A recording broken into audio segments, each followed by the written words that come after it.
Селям алейкум. Витаю в эфире телеканала АТР. Вы смотрите информационно-аналитическую программу «Бугунь». В студии для вас работаю я, Гульсум Халилова.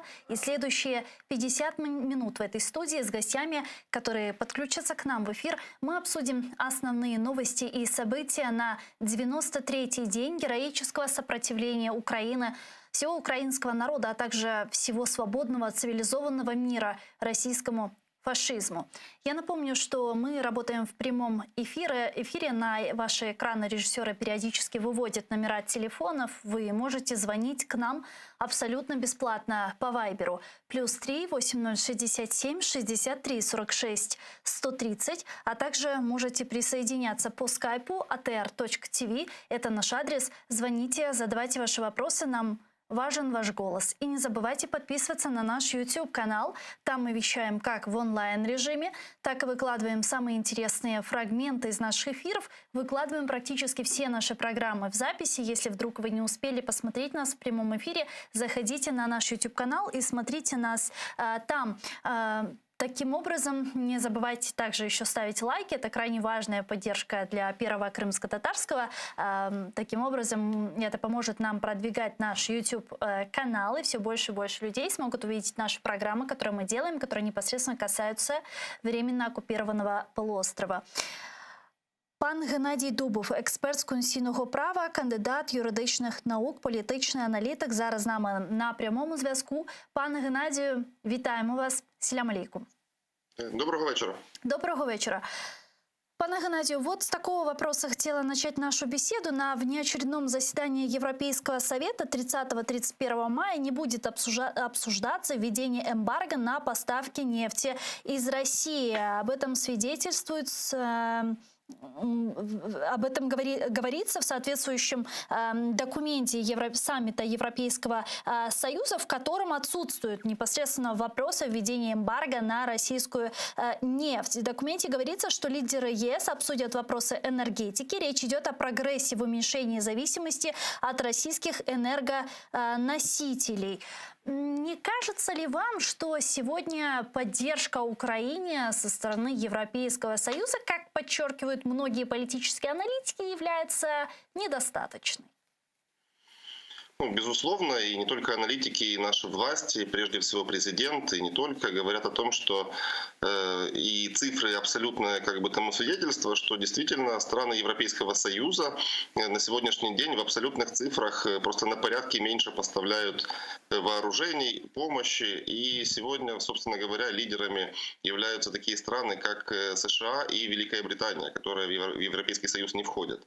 И в этой связи, собственно, справедливые вопросы возникают, в том числе по санкционному давлению. И кейс с нефтью, он демонстрирует действительно отсутствие единства в Европейском Союзе, поскольку такие страны, как Греция, Кипр, Венгрия, прежде всего, они фактически заблокировали принятие решений по нефти. Вернее, они согласны на определенные решения. Например, Венгрия не против, чтобы ввести морское эмбарго на российские углеводороды, прежде всего нефть. Но против этого Греция выступает, которая владеет очень большим количеством танкеров, которые перевозят, собственно говоря, в страны Азии, в частности, нефть для Российской Федерации. И в связи с тем, что все решения в Евросоюзе принимаются консенсусом, то есть любая сторона фактически может заблокировать его принятие, то решение сегодня найти невозможно. С их точки зрения, каждая страна пытается выторговать преференции в свою пользу, и мы находимся в тупике определенном на сегодняшний день. Уже 4-й раз, насколько я помню, переносится согласование 6-го пакета санкций. А вот другие страны Европейского Союза могут принять подобное решение без учета Венгрии, ну или как минимум принять автономно такое решение об эмбарго на российскую нефть исключительно со стороны своей страны? Могут, конечно, но смотрите, например, там условно Португалии, ей абсолютно легко и просто принять решение про российскую нефть и газ, просто в связи с тем, что она не получает ни того, ни другого. То есть Португалия, например, по газу, она полностью обеспечена СПГ и имеет действующие контракты со Штатами, в частности, и с странами Ближнего Востока. Поэтому толку от такого решения будет немного в силу того, что торговля будет продолжаться. Таким странам, как, например, Германия, даже Болгария на сегодняшний день, ну, Болгария, наверное, сегодня исключена из этого, Словакия и ряд других, которые зависят от поставок российского газа на 50 иногда и более процентов, которые зависят от нефти из Российской Федерации, от нефтепродуктов. Это прежде всего страны центральной и более восточной, скажем, Европы. Им это сулит прямые экономические убытки, и они оказываются в неравных экономических положениях с своими же соседями, с членами Европейского Союза. Поэтому такого плана решения политики местные откладывают, насколько это возможно, насколько они могут устоять под давлением, в частности, украинским, американским и британским. Ну, а насколько этот процесс может затянуться? Как долго, если мы говорим даже про Венгрию, которая вот она будет вот занимать именно такую позицию, каких именно, возможно, политических преференций она пытается выторговать и у кого? Венгрия сегодня, по крайней мере, публично заявляет о том, что им необходимо компенсировать выпадающие объемы нефти, во-первых. Помним, что у Венгрии нет моря, поставки, соответственно, осложнены в этой связи. То есть альтернативный поставщик, он не может сегодня проложить нефтепровод в Венгрию и, собственно, заместить Российскую Федерацию. Это первый вопрос для них. И второй вопрос для них – это модернизация, соответственно, их нефтеперерабатывающих заводов, которая, по их оценкам, разные цифры звучат, но речь идет про 500 миллионов евро – 1,5 миллиарда. Все эти вопросы они связывают как бы в кучу, что мало того, что вы должны переориентировать наши нефтезаводы, перевооружить их на то, чтобы они могли обрабатывать не тяжелую нефть, какую поставляет Россия, поскольку они строились именно под сорт Юралс, который в России, собственно говоря, добывают. И после чего еще и найти нам объемы нефти. Вот буквально в следующий день, как говорит Орбан, как говорит Сиярто, когда эти вопросы будут решены, Венгрия готова будет присоединиться. Но сегодня, исходя из того, что говорят экономисты, эта перспектива далекая. И нужно понимать, что сегодня Орбан, по сути, имеет большинство конституционное в парламенте Венгрии. Выборы состоялись буквально в этом году. Поэтому надеяться на то, что будет в ближайшем времени смена элит, тоже не приходится. Ну вот, учитывая то, что сегодня Европейский Союз, к сожалению, мешкает между поддержкой Украине и нежеланием полностью развалить Россию, а некоторые страны вовсе которые хотят продолжать торгово-экономические отношения с Россией в угоду своих национальных интересов, можем ли мы предположить, что на каком-то этапе наши партнеры, которые в том числе и предоставляют нам военно-техническую помощь, попросят Украину сесть все-таки за стол переговоров и там договариваться с Путиным, идти на какие-то компромиссы. А ведь тезисы о компромиссах мы уже слышим на протяжении последних нескольких недель. И не только, кстати, из европейских стран. Мы помним, что Италия дошла даже до подачи официального документа в Организацию Объединенных Наций. Французская пресса, немецкая пресса, чем дальше, тем больше упоминает вот такого плана вещи, поскольку Нью-Йорк Таймс, кстати, тоже Соединенные Штаты Америки, редакторы. Безусловно, безусловно. И не только Нью-Йорк Таймс, на самом деле и Wall Street Journal, и Bloomberg, хоть и не в первый голос, но благодаря публикации авторских колонок, в частности, они такого плана вопросы поднимают, и у них контекст другой. Вот если, например, у американцев контекст, что главный враг – это Китайская Народная Республика, и главный, может быть, не враг, а соперник, который даже признан на уровне доктринальных документов, то европейцы говорят о том, что они несут непоправимые экономические издержки. То есть санкции бьют не только по Российской Федерации, но и по экономикам стран ЕС, где сегодня дискуссии по поводу уменьшения температур, нормативов на отопительный сезон, где проблемы с топливом. В той же Венгрии, к примеру, сегодня только по ценам субсидированным заправляться будут только машины на венгерских номерах. И таких фактов по Европе можно собрать много, и прежде всего нужно понимать, что европейские страны – это демократии, и это электоральные демократии. Они так или иначе вынуждены ориентироваться на показатели благосостояния своего населения и в этой связи принимать решения. Тут, возможно, даже не история по поводу того, что там есть агенты Кремля и Путина, а вопрос в том, что экономики сегодня настолько хрупкие, настолько связаны между собой в силу глобализации, что введение санкций, исключение такого большого рынка, как Россия, сегодня действительно тяжело отражается на экономиках европейских государств. Это, в свою очередь, отображается на электоральных настроениях и предпочтениях и толкает политиков для того, чтобы пытаться, по крайней мере, каким-то образом в ближайшее время сопутствовать завершению войны в Украине. Но ведь, с другой стороны, заигрывание с агрессорами, вот эта продолжающаяся политика умиротворения агрессора, она может привести к наиболее худшим последствиям, чем экономические проблемы, которые сегодня наблюдаются на территории Европейского Союза. Вот совсем недавно советник президента, офиса президента Михаил Подоляк сказал, что если Россия победит в Украине, то начнется Третья мировая война. Это так, что Путин не остановится в Украине? Это действительно, это аргумент, который применяет справедливо совершенно украинская сторона. И смотрите, просто мы меряем так или иначе по себе. Мы сегодня действительно чувствуем такую экзистенциальную угрозу своего существования. И сегодня в Украине, например, даже говорить про существование оппозиции, любой, там, хоть парламентской, хоть внепарламентской, не приходится. Существует единая коалиция, начиная там, от группы Бойко и «Слуги народа», абсолютно все голосуют в унисон за решение, которое необходимо стране и ее народу для выживания. Если мы говорим про Европу, то аргументы по поводу Мюнхена, они имеют место. Часть населения и элит это понимает, но, к сожалению, не вся.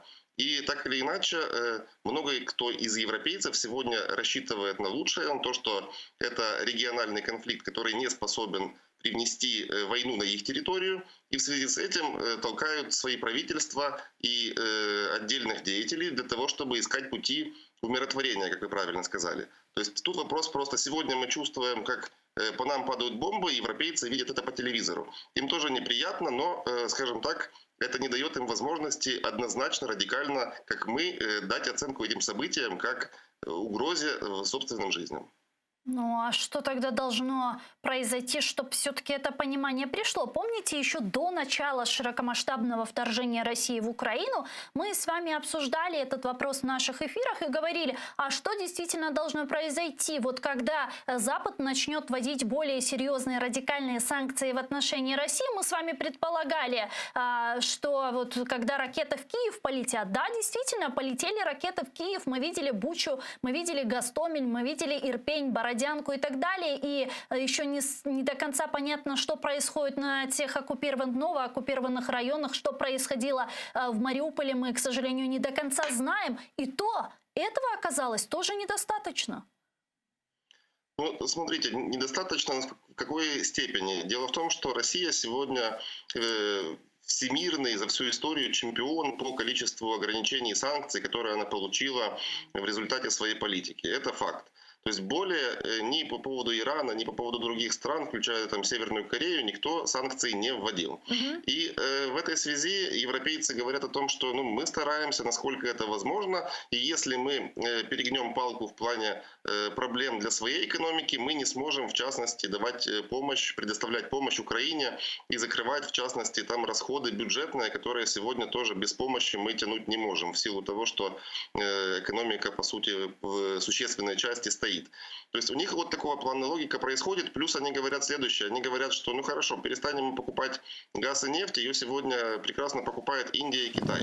Вот если бы, к примеру, речь шла про действительно всемирную оценку, однозначную действий России как агрессивной войны в отношении Украины, как, по сути, военное преступление, в том числе со стороны Китайской Народной Республики, Индонезии, Пакистана, Индии и ряда других, мы бы могли говорить о том, что эмбарго возможно, и во всем мире 10% выбытия нефти, это, конечно, бы отразилось на ценах и на развитии стран, но не так сильно, поскольку сегодня европейцы покупать перестали, получили нефть китайцы с дисконтом и имеют преимущество в рамках глобального рынка. То есть сегодня так или иначе взаимосвязанные процессы во всем мире дают возможность Путину, условно говоря, петлять, переориентировать ряд поставок, угрожать в том числе продовольственной безопасности всему миру.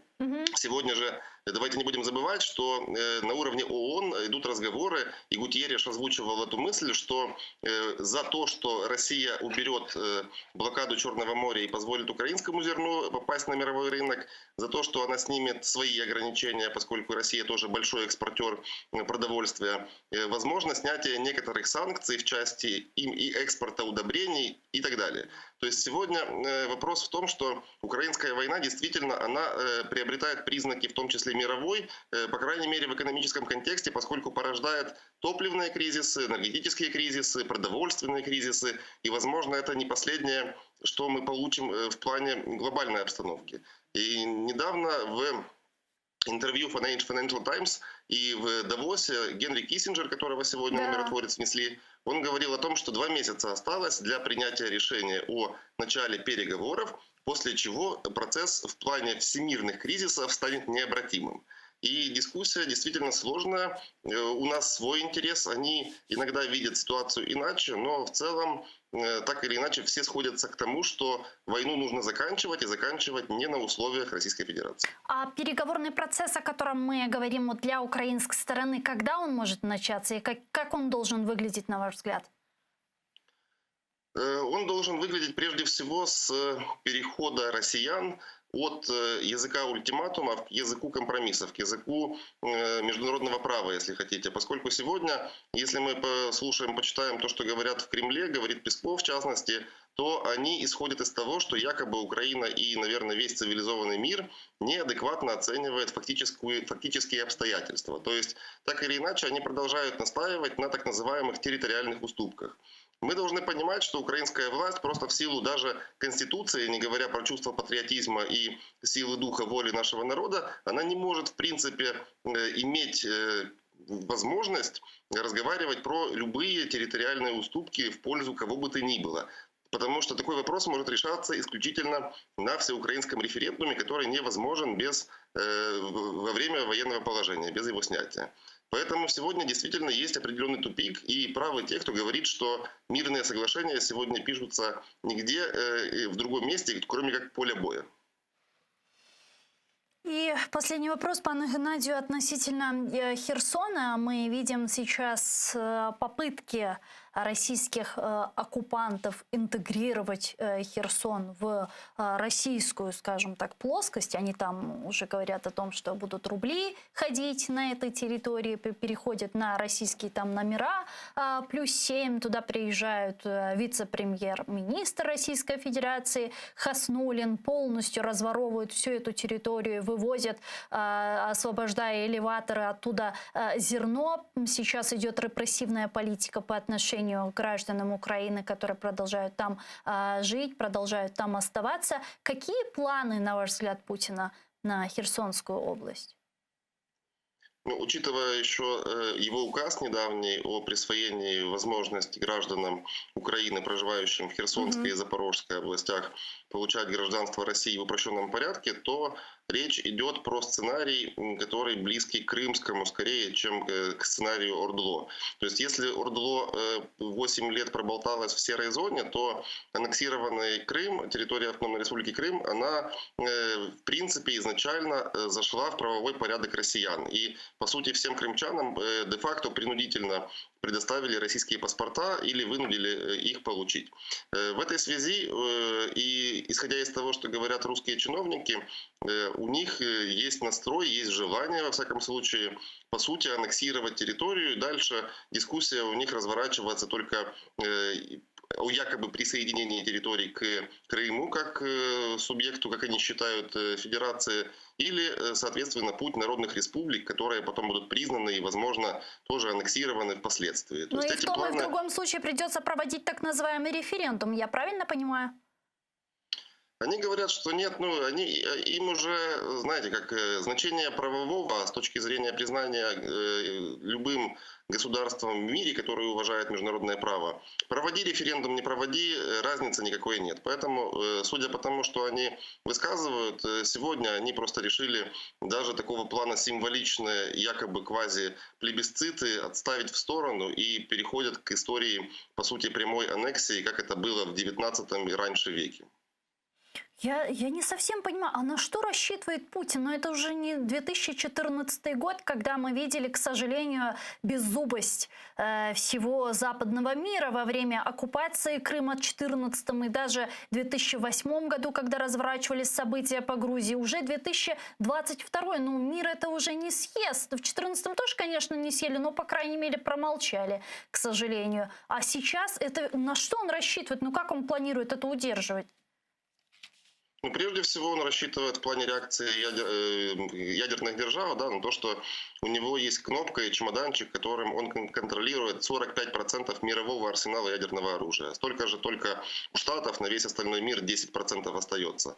Это раз. И два, он рассчитывает на то, что санкции на сегодня достигли своего апогея и больше уже не будет, хуже не будет, а эти не снимут. Поэтому, ну, и как украинское прислів'я є «згоріла хата, гори и сарай». То есть, когда уже нет ощущения того, что могут в рамках международного права или в рамках двухсторонних отношений западноевропейские и североамериканские государства дать еще какие-то аргументы. И вот то, что мы с вами выше говорили, частично может вселять в него уверенность, поскольку и в рамках западных обществ, и в рамках западных государств, союзов дискуссия на сегодняшний день неоднозначна полностью. То есть есть сомнения, и он пробует этим пользоваться. Только полное единство мира, желательно, включая азиатские страны, может это все остановить, поскольку сегодня мы действительно видим переход политики на рельсы, ну, как я сказал, в лучшем случае 19 века, а возможно еще и ранее.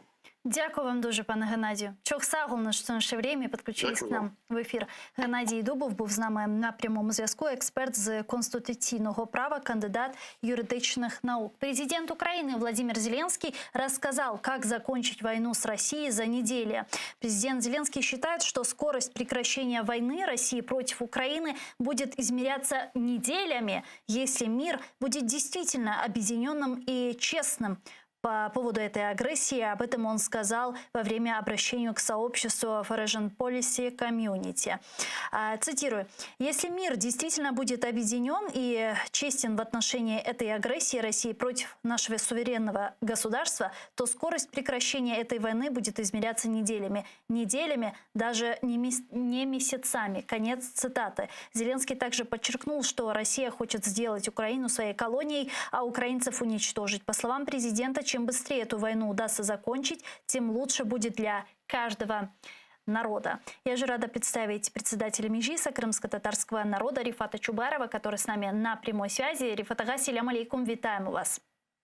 Доброго вечера. Да, Рифат ага, я предлагаю начать сегодня нашу беседу с последних новостей из временно оккупированного полуострова Крым. Там уже на протяжении нескольких дней мы видим, как оккупанты преследуют крымско-татарских адвокатов. Вчера был задержан Эдем Семидляев, которому там присудили, если не ошибаюсь, 75 тысяч рублей штрафа. Сегодня на суде адвоката Назима Шейхмамбетова были задержаны Айдер Азаматов, адвокат, а также адвокат и член Межлиса крымско-татарского народа имени Авамилева.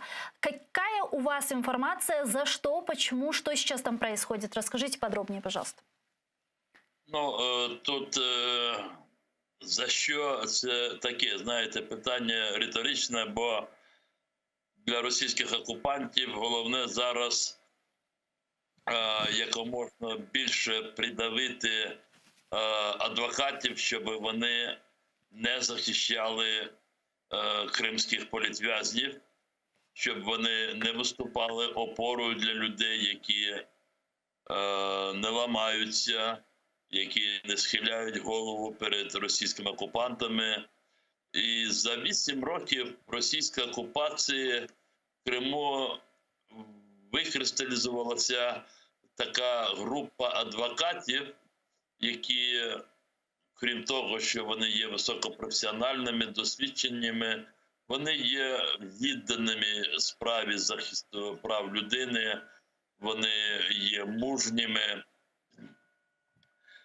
Спираючись на існуючі умови правові в умовах окупації, хоча це дуже звучить гіпотетично, вони тим не менш допомагають людям. Дуже важливо для кожного громадянина, коли до нього одного ранку приходять додому, все перекидають, речі, проводять обшуки і його забирають, і, як правило, тиснуть перші дні і намагаються вибити з нього показання проти себе, проти інших людей. І тут дуже важливо, коли заходить адвокат. Бо адвокат – це є і для незаконно затриманих є опорою. Дуже часто ФСБшники намагаються дати адвоката за призначенням. Тобто власного адвоката, який є ну, таким, якщо не штатним, то громадським співробітником ФСБ. І от для того, щоб в Криму не вистачало адвокатів, вони зараз відкрили справжнє полювання на адвокатів. Дивіться, першим забрали Семедляєва Едема. Вчора його звинуватили в тому, що в нього нібито на Фейсбуці є матеріали, які поплюжать честь російської армії. І коли спробували розібратися, мова йде про матеріал, який десь 6 місяців і більше тому хтось розмістив на його сторінці. Я хочу, щоб зараз люди прислухалися, ті, які не живуть в умовах окупації. Дуже часто буває, що хтось хоче вашу увагу звернути на щось і, розміщуючи якийсь матеріал, він там відмічає ваше прізвище, і цей матеріал автоматично він розміщується на вашій сторінці. Але це не ваш матеріал. Ви можете його взагалі і не побачити, якщо десь тиждень чи 2-3 дні не будете заходити на свою сторінку. Отже, Едема Семедляєва саме за це звинуватили. Це адміністративне порушення, йому присудили 75 тисяч рублів штраф, але це велика сума для Криму і в тому числі для адвокатів. Його почав захищати його колега Назім Шейхмамбетов, і сьогодні на суді затримали вже Назіма Шейхмамбетова. Вибачте, вчора його затримали, Назіма, і його залишили, це все відбувалося вчора. Едем Семедляєв, Назім Шейхмамбетов, і Назіма Шейхмамбетова залишили в відділенні окупаційної поліції. Адвоката це не можна так робити. Він міг сьогодні вранці прийти на суд. І сьогодні, коли прийшли захищати вже Назіма Шейхмамбетова, якого затримали і незаконно утримували вночі, Еміне Авамілєва і Айдер Азаматов, тепер заарештували їх за 2 дні, 4 адвокати. Ми подивимося, чим це завершиться, але це серйозний виклик всьому кримському суспільству. Я думаю, що російські окупанти не тільки попередили кримських адвокатів, вони всі кримські татари, але це як крок до того, щоб потім перейти до кримінального переслідування. А по поводу Айдера Азаматова и Эмине Авамилевой, сейчас, я так понимаю, идет так называемое судебное дело против них? Что там сейчас с ними происходит? Десь 1,5 години тому, коли я вже ще слідкував, ще не було новин, і зараз я не можу сказати, можливо, після передачі і ваші глядачі, і ми дізнаємося. Але думаю, що там предположительно, теж... это административное будет правонарушение инкриминировано. Я не знаю, в чому звинувачують пані Еміне і Айдера Азаматова. Назім Шейхмамбетова, здається, там административне порушення. Давайте ще раз, подивимося. Ну а что с этим можно делать сейчас? Какие у нас есть механизмы? Как нам сейчас реагировать? Возможно, можно сейчас каким-то образом задействовать крымскую платформу? Что-то в последнее время мало не слышно. Я дивився сьогодні заяви, реагування. За це дуже дякуємо. І постійне представництво президента України в Автономній Республіці Крим, і правозахисні організації. Ну, дійсно, це випадок, коли за 2 дні 4 адвокати. Це і для російської такої тоталітарної системи, а саме вона зараз розширилася чи розпоширена на окупованій українській території в Криму, майже для російської системи це є таким резонансною подією. І я дивився, що тут є заклики до міжнародної спільноти посилити, притиснути, заявити. Це все добре, реагувати потрібно, але мені здається, що те, що трапилося вчора і сьогодні з адвокатами, це один із епізодів, яким ми маємо в числі безліч інших аргументувати перед нашими партнерами, що як можливо скоріше треба об'єднати всі сили для того, щоб змусити Росію повернутися в межі міжнародного права, тобто завершити російсько-українську війну повною капітуляцією Росії. Інших в мене пропозицій або таких якихось там варіантів просто немає. Це є просто марна трата часу говорити про деякі форми тиску, які до 24 лютого могли би ще, ми могли б на них сподіватися як на можливе вирішення питання щодо зменшення репресій в Криму, трошечки зменшення переслідувань. Але після 24 лютого, коли кожного дня ракетні обстріли і бомби з літаків, це все марно. Лефатыгаш, с ужесточением боевых действий в Украине. И, как мы видим, сегодня вооруженные силы Украины громят российскую армию. Репрессии в Крыму будут обретать какую тенденцию, на ваш взгляд? Тут головне, щоб по кожній ситуації ми максимально з'ясовували, хто, де, яким чином здійснює репресії, особливо коли мова йде про катування, про незаконне викрадання людей, про заручників. Бо які би там не були би далі репресії, але коли окупанти будуть відчувати, що ми встановлюємо факти, з одного боку вони будуть все це приховувати, намагати приховувати, а з іншого боку вони можуть просто не вдаватися до найбрутальних таких форм переслідування, оскільки будуть, хочуть, не хочуть, але думати про те, що життя може повернутися іншим чином. Я вчора, коли ми з вами говорили кримсько-татарською мовою, говорив про цього Руслана Шамбазова. Шамбазова. Я ще раз хочу повторити українською мовою. Можно повторить и на русском языке. Эти негодяи, кроме этого языка, никакой другой не понимают. Я имею в виду Руслан Шамбазов и его брат.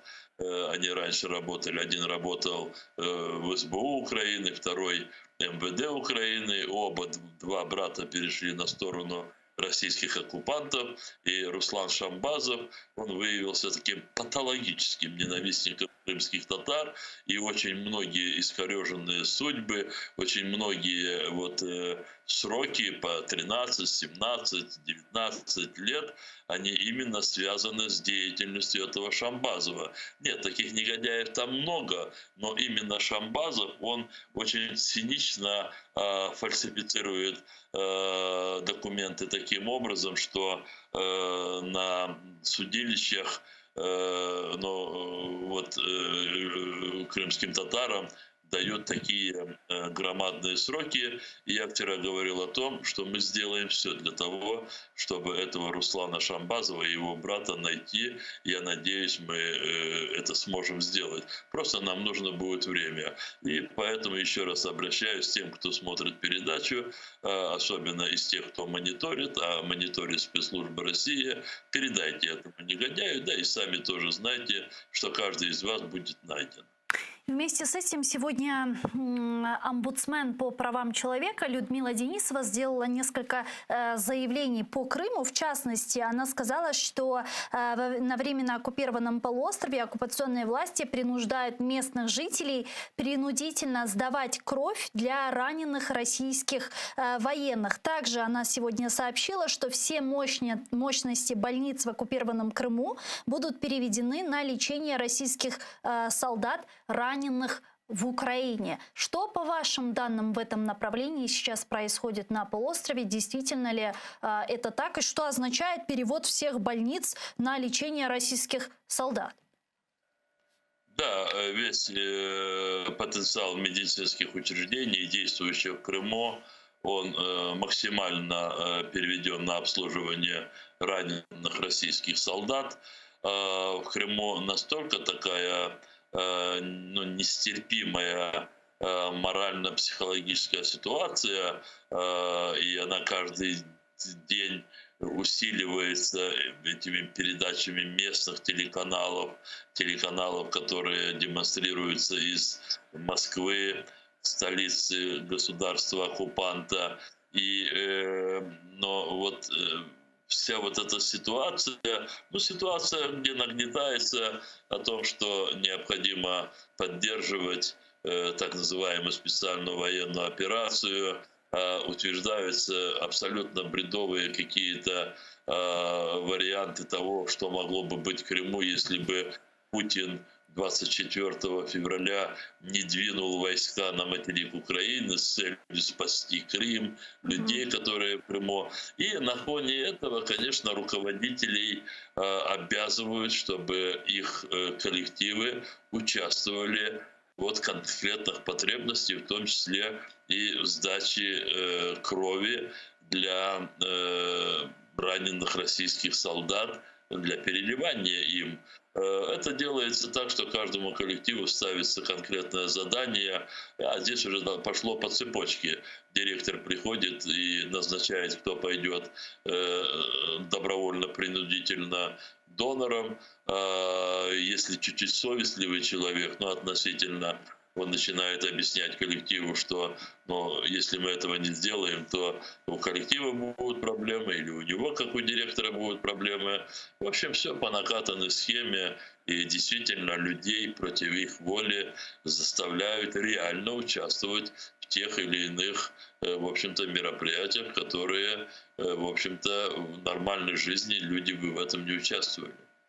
Рифат-ага, вот нам поступил вопрос от нашего телезрителя Рустема Мустафаева, который нам написал сообщение в Viber, пишет: почему нельзя подключить Европейский суд по правам человека по поводу адвокатов? Мы ждем еще и по Шамбазову. Вот такой вопрос. Смотрите, Европейский суд по правам человека уже принял достаточно много решений. Не много, но уже есть решения, которые непосредственно связаны с российской оккупацией Крыма. В частности, об этом вчера мы тоже, по-моему, говорили, что именно благодаря решению этого суда установлены пределы ответственности, временные пределы Российской Федерации, и суд указал на то, что Российская Федерация полностью контролирует Крым с 27 февраля 2014 года. Россия очень не хотела этого решения, потому что здесь же все, здесь надо отвечать и за похищение, убийство Ришата Аметова, за Шаймарданова, похищение других активистов. И вообще надо отвечать за все те преступления, которые проводились в период подготовки, то, что они называют референдумом. А это вторжение войск, это блокада всех въездов и выездов из Крыма и такое другое. Международный суд ООН принял решение по отмене запрета на деятельность Меджлиса крымско-татарского народа и свободного въезда и выезда членов Меджлиса, руководителей Меджлиса в Крым. Есть другие решения, но вы знаете, Российская Федерация, она игнорирует все нормы международного права, она не выполняет ни одно свое обязательство. И недавно своим решением, после того, как российская делегация была исключена из Парламентской ассамблеи Совета Европы, Россия объявила о том, что она не будет выполнять решение Европейского суда по правам человека.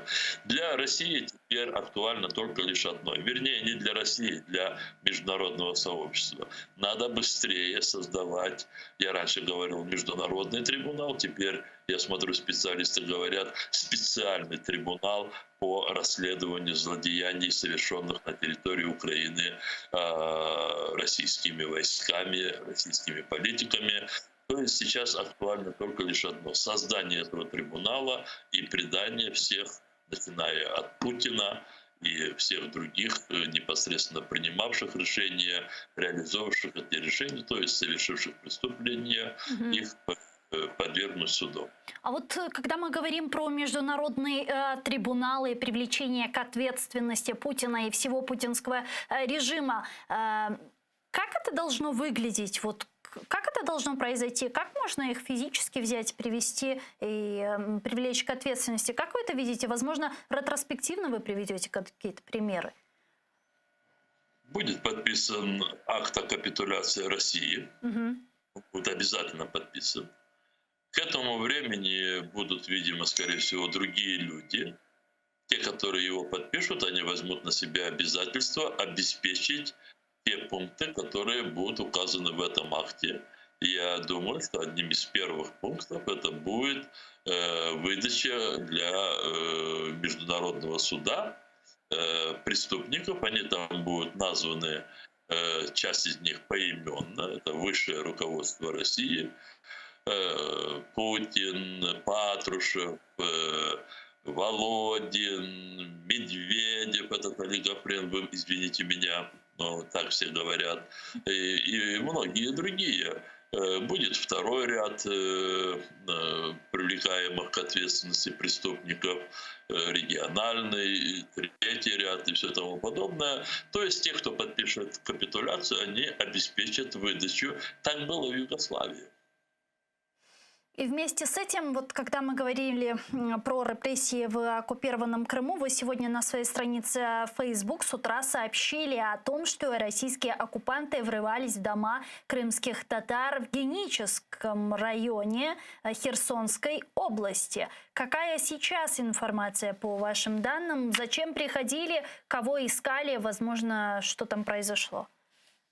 Ну, я прежде всего хотел бы отметить, что несколько дней назад мы обнародовали имена 2 крымских татар, которых насильно увели из своих домов 3 мая 2022 года. Это село Счастливцево. Эдем Асанов и его брат Рефат Асанов. Их увели люди в российской форме, в форме российских солдат с оружием. Они провели обыски у них дома, ничего не изъяли, но их увели и сказали, через день, через 2 они появятся. И вот до сегодняшнего дня ни семьи, ни родственники, близкие не знают, где находятся эти люди. Я тогда, когда мы несколько дней назад об этом рассказывали, говорил о том, что очень многие люди, которые подвергаются незаконным преследованиям, они молчат о том, что с ними случилось или случилось с их родными, потому что они опасаются, что им вроде бы будет хуже, потому что их об этом предупреждают, их запугивают. Но поскольку мы и с помощью вашего телеканала много раз призывали людей не бояться, что единственным таким методом для того, чтобы спасти тех людей, которых незаконно увели и держат заручниками, или а их местонахождение никто не знает, это гласность, это максимальное обнародование всего того, что известно. И люди к нам начали обращаться, и сегодня с утра, вот действительно, да, очень рано раздался звонок, когда один из очевидцев рассказал, что в Новоалексеевке проводится, нам сообщили, что несколько обысков, потом уточнилось, что обыск был в одном из домов крымских татар, искали одного из членов семьи, сына искали, поскольку его не было в доме, то увели отца Мамеда Мусаева и мать Татьяну Базирову. Их увели,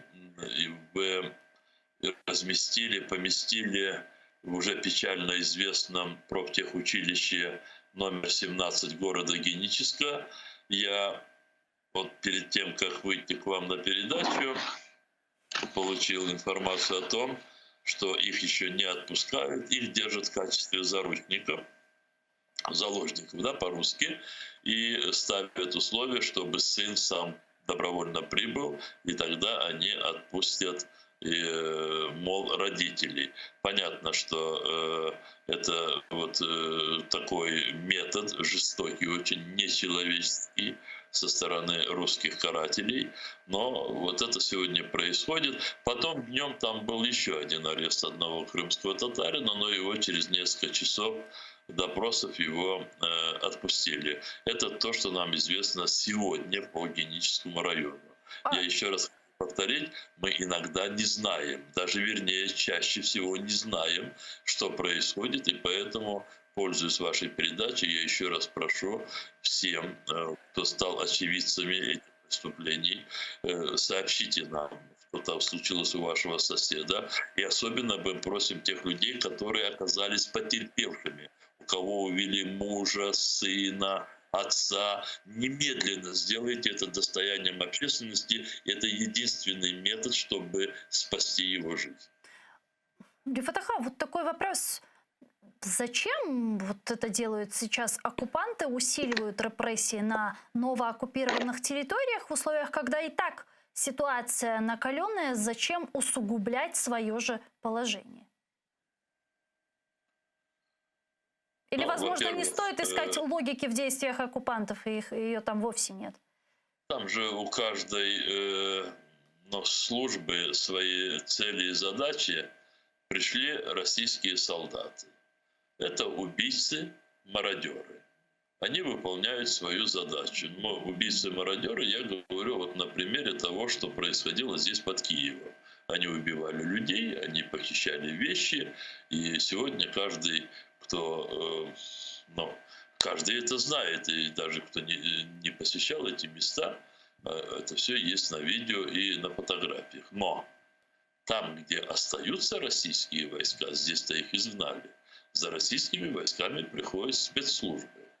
Вот сейчас там, в Геническом районе, как и в других районах оккупированной временно Херсонской области, работают спецслужбы Российской Федерации, в первую очередь ФСБ. Ну а у ФСБ очень много заданий, в том числе и по всем тем событиям, которые происходили на этой территории, как форма противодействия расширению российской агрессии в 2014-2022 году. Вспомните гражданскую блокаду, которую организовывали и проводили в 2015 году, блокаду, и в том числе энергетическую. И поэтому эти спецслужбы сейчас пытаются, с одной стороны, найти людей, которые были участниками этих вполне объективных событий по сопротивлению российской оккупации или расширению российской агрессии. И другое, они собирают материалы против лидеров Меджлиса крымского народа, против лидеров Всемирного конгресса крымских татар, Ленур Ислам, Рифат Чубаров, Мустафа Джемилев, другие члены Меджлиса крымского народа, фигурируют их фамилии во всех допросах, которые осуществляются сейчас в Геническом районе, в том числе с использованием пыток. И где они будут использовать эти показания, выбитые у людей? Ну, я думаю, что часть российских карателей наивно думает, что им удастся дойти до Киева, что они захватят всю Украину, и мы как бы попадем к ним в руки. Они так и не поняли о том, что украинское общество настолько мобилизовалось, что все их провалы, они и дальше будут завершаться полным разгромом, и все будет наоборот. Те, кто сегодня совершает преступления в отношении Украины, украинцев, крымских татар, именно они предстанут перед судом. Ну вот, кстати, сегодня российские пропагандистские медиа, в частности «Медуза», ссылаясь на свои источники в Кремле, сообщила о том, что руководство России не оставляет попыток возвращения в Киевскую область и захвата Киева. Мы в последнее время видим, как на границе с Украиной активизировались войска Беларуси. Недавно самопровозглашенный президент Беларуси Александр Лукашенко объявил об очередном проведении военных учений на границе с Украиной. Вот сегодня такое заявление от российских пропагандистских СМИ. Вот, на ваш взгляд, какова вероятность? Ну, по крайней мере, публичной риторики руководители России, пока они руководят этим государством, поэтому я их называю этим словом, они публично в своей риторике подтверждают, что их планы и цели не изменились.